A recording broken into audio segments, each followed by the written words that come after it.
Okay, so far we have discussed about what happens in potential flows. We learned that a flow can be approximated. A a vector field, velocity vector field, can be approximated using a scalar, which is beneficial to us whenever it satisfies the continuity equation, right? And the flow is irrotational and inviscid.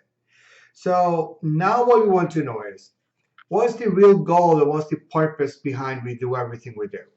The whole purpose is to find what is my lift and my drag of my body, right? Over this structure, this wing, this is flying, it's moving, and I want to know how much is the drag and how much is the lift here. Now, there are two ways we can solve the problem. If you remember the beginning of the class, we talked about that. First, I can have my plane move. The other thing we could do is we can say, I'm going to stop my plane. I'm going to let the flow move. Okay, that's the way we're going to analyze in this problem. We want to know what is the most general case for this for this analysis. So that's what we're going to study in this lecture. Um, and I am going to basically go in a very broad sense of what is really happening. And then we will make it a little bit more specific to our uh, to aerospace engineering. So I want you to think, well, I got a fluid and the fluid is static all the way along, okay? And only my body is moving, and my body is moving at a rate a UV, okay? So that could be the most general case. Now we know we learned in class that the fluid force acting on the body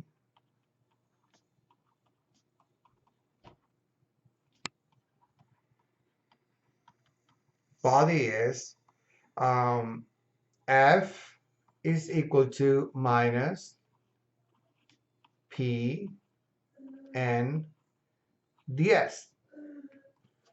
Okay? And this comes from your conservation momentum equation, basically. So now the question would be, what is my pressure that I can replace it here and find my force, right? So I can use Bernoulli's equation.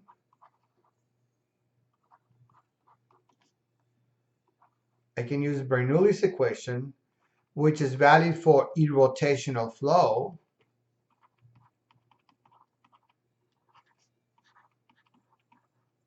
Because I'm assuming the flow is not spinning, okay? So if I did that, my most general case for my Bernoulli's equation is actually given by the following, right? Constant, this is going to be a constant, and it's equal to my pressure, my stagnation pressure. So now I could solve for P from here, and I can find that P is equal to P infinite minus rho V squared divided by 2 minus rho partial of phi respect to time, okay? And this guy then over here, let's go to the next page and let's expand on this one and see what happens, okay? So on the body surface,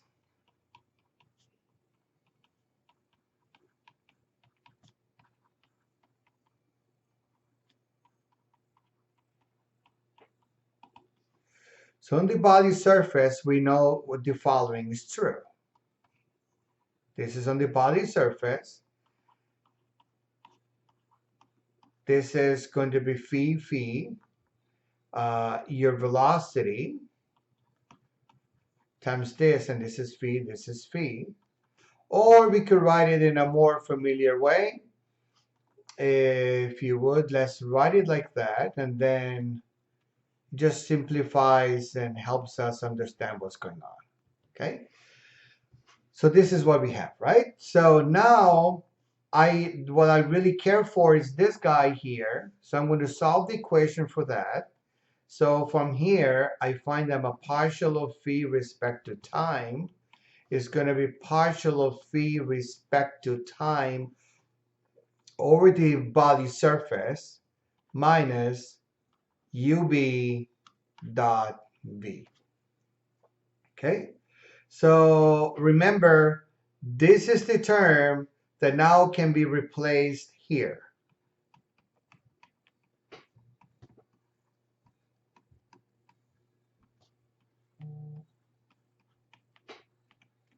Okay, this is the term that can be replaced right here. Okay, so let's go ahead and replace it and see what happens. So I'm going to go ahead and replace. So my pressure then becomes minus rho v squared over 2 minus rho partial of phi respect to time over the surface minus rho ub dot v. Okay, so in other words, then your total force acting on your acting on the body will be minus over this integral over the surface area will be P ds. Okay, and if I replace all this expression right here, you can show that you will get the following expression: the enclosed double integral of stagnation pressure ds plus rho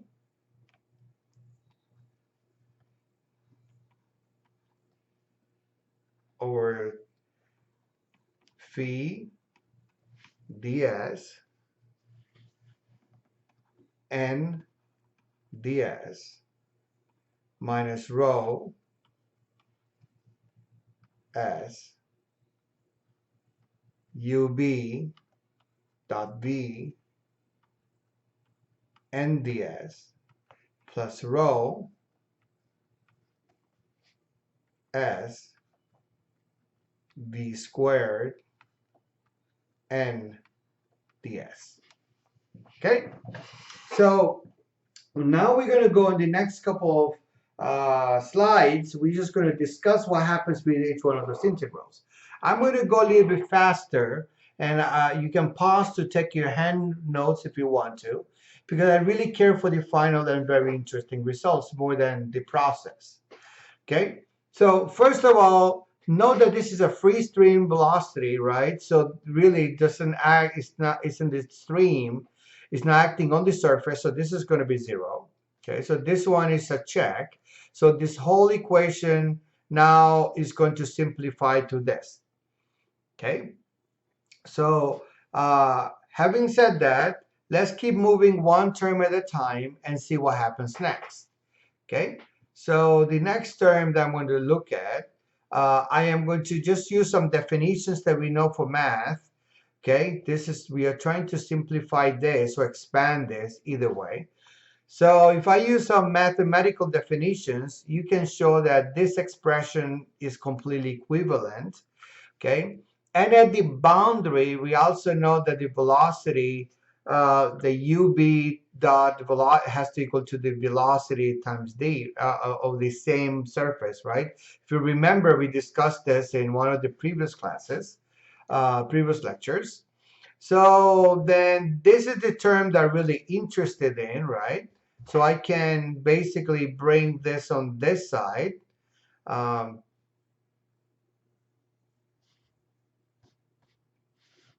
So this is equal to this. So if I replace this right here, use this, replace it there, and solve for this, that's what I'm really interested in, that's going to go inside there, then my expression actually looks something like this. So this whole expression, this whole integral then becomes the following expression. Note that although this is a function of time, this is not a function of the position. Okay, it's the body force. The whole body force is moving. So I want you to think, I got my airplane, my whole airplane is moving, okay? So everything in each one of the points is moving along with it. So there's not such a thing that my velocity is going to be effective for each one of those points. It's the whole body moving at the same speed, so it's only a function of time. So I can take it outside the integral, and then I'm just left with this expression. Okay, so let's keep that in mind. So this is my new expression here. So now the next term we're going to do is, let's see what happens with this term, right? So let's work with that term. That term, again, remember, that term comes from the fact of bringing this on this side and expanding this equation, right? So now I have this expression. And now this expression is equal to an extra term that shows up here minus this, okay?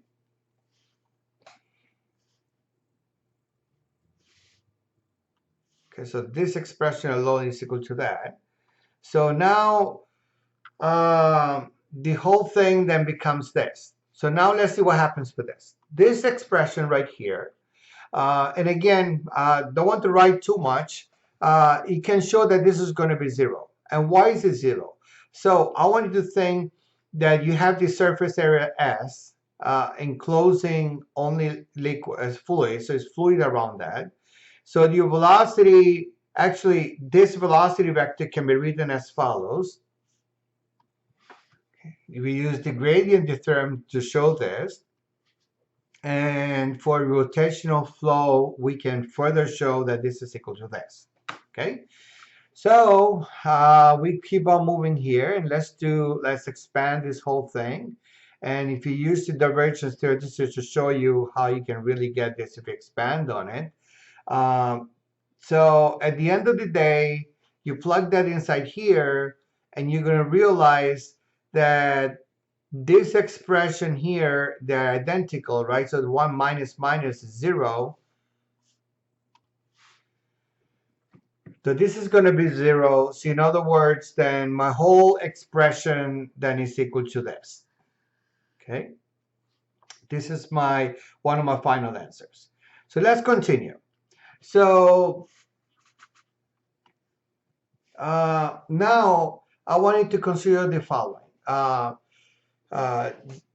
let's see what happens with this integral right here. Let's work with this integral now. This integral right here, so I am going to go ahead and expand this whole integral only in the x component, just so you can understand what's going on.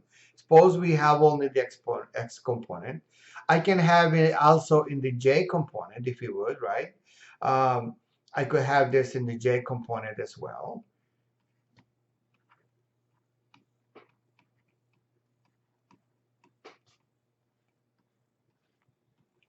Then this will be j dot n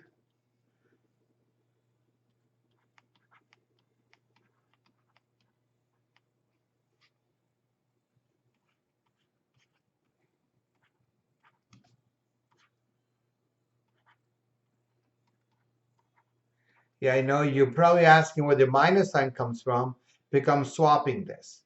Remember, if I take a vector A and B, it's the same placing a minus sign and taking the cross product inverse of that. Okay, so that's what I did here. Okay, so I could also take the component, this is the x direction, this is the y direction. So in the most general case, let's suppose I have a body force, right?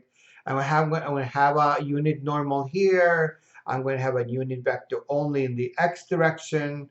So you can see that my I here is going to be completely perpendicular to my dl, right? This is my dv, but then this will be my dl right here. So it's completely 90 degrees to that. This is dl, okay?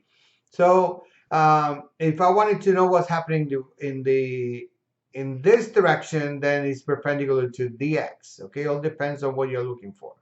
Okay, so let's move on. So we have that. Then we know that ds is equal to this times db. we can further keep on working on this, expanding this term right here, this term. And if I expand that term, you can show that you get this. Okay, and this is using a property, vector calculus properties. You can show this is equal to this. And then know that this is really, they are perpendicular to each other, right? At 90 degrees. So this is going to be 0. If I take the dot product with dB, then that's going to be dx. So this whole expression is equal to this expression right here. So that means the whole expression that got here now is equal to something really nice. And maybe this is something that you're familiar with or you do remember. So this thing is nothing else than your body force, right? Your body force. And this guy right here, remember that this is your, this is a circulation around your body. So if there's a circulation around your body, then this is the expression you're going to possibly get, okay? So now let's go back to your equation. In the most general sense, then this whole vector is going to have a, I just did it for one component, but in the most general case, you're going to have a I component, a component in X, in Y, and Z, because it's a three-dimensional body, right? Okay, so at the end of the day, the expression that we really care for is this expression right here. And this is a very, very important expression, and this is the expression we're going to use moving forward, okay? And if it's steady state, right, if you remember, if you're working steady, so this term will be 0 if it is steady, because it's not time, it's time independent, okay? If it is not time independent, then we cannot ignore that. Okay, so let's keep moving on. Now, potential flow, there are three important concepts, and we're going to work with these concepts in the homework, in the examples, to better understand and grasp the idea behind this. But basically what he's saying is that the Lambert paradox is saying, when you have no force, when there's no force in the motion, and there's no force, and the motion is completely steady, steady and no circulation.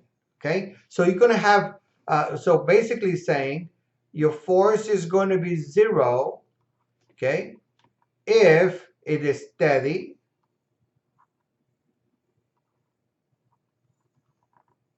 and the circulation is 0. Okay, this is what really saying.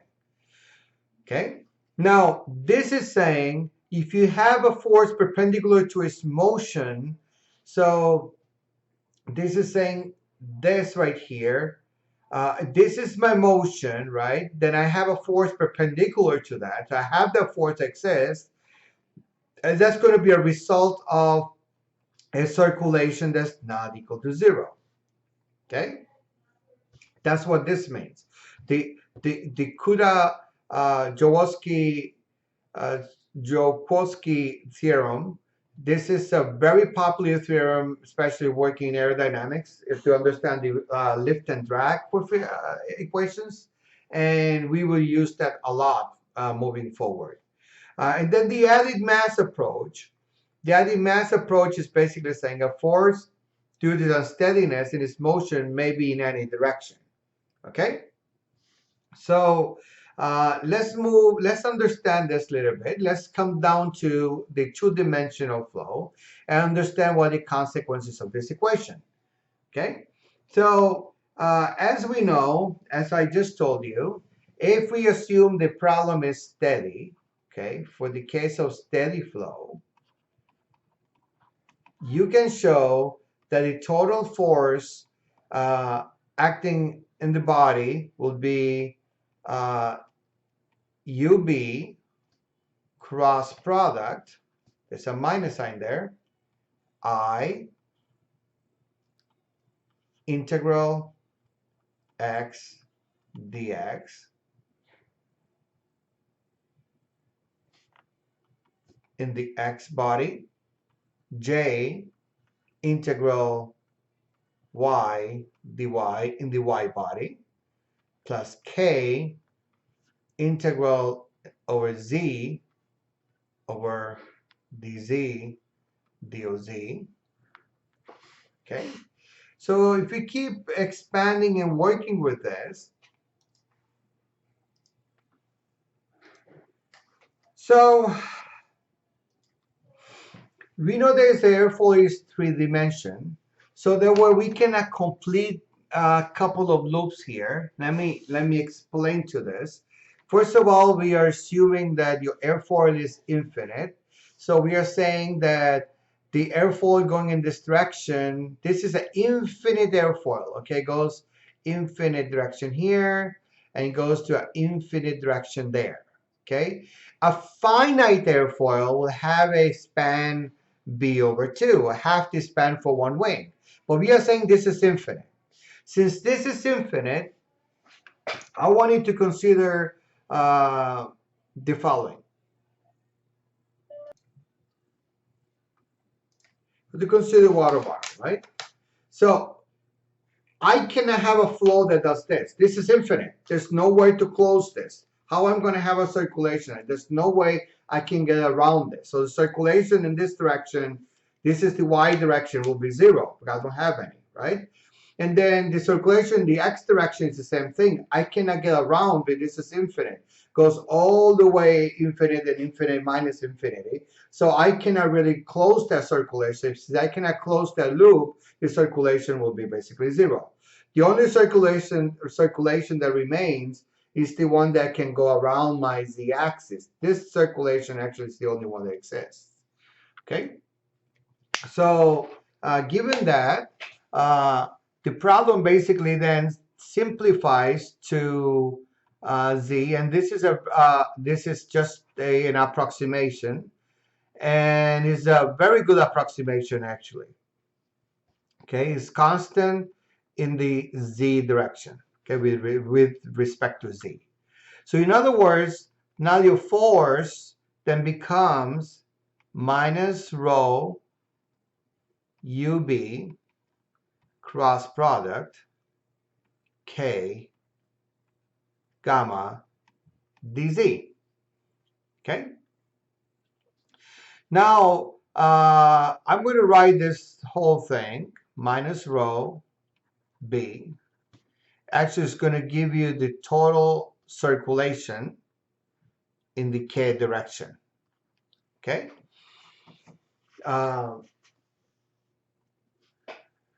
Okay. So let's go ahead and do this math now. Let's see what happens with this. So one of the things that before we move on, since we're going to assume we're going to stop the airfoil, now the airfoil is not moving. Okay, so we're going to stop the airfoil, make the airfoil completely static, and if I do that, then we can show that your v, this is nothing else than equal to your stream velocity. Okay, so this is just a given fact. So this is equal to that. Okay, so that's what we're going to do.